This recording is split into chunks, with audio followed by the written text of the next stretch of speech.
ពេញចិនណានឹងស្រីសូមកែវប្រណី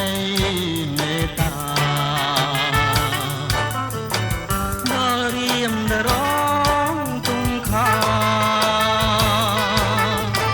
មួយស្នេហ៍ជីវ៉ាមកយូរហើយ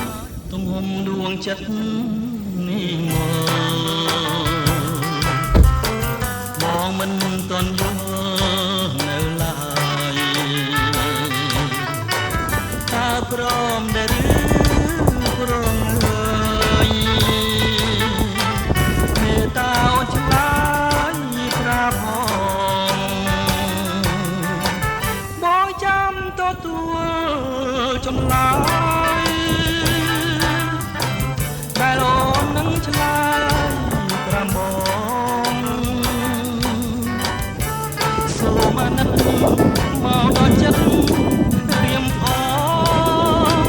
ដែលខំកែងសងតនៅរូបស្រី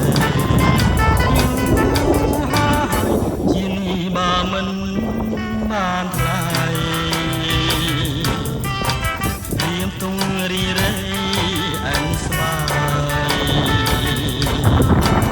រៀមរួមគួរចាំចំឡាយ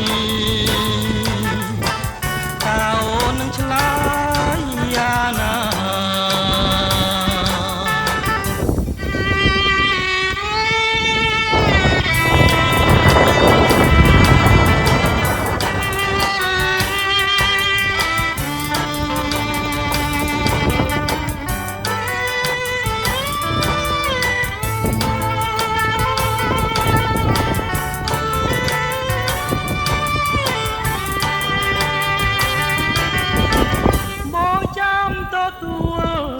ចម្លើ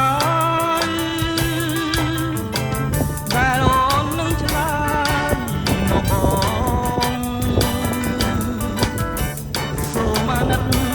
មកដល់ចិត្តរៀមផង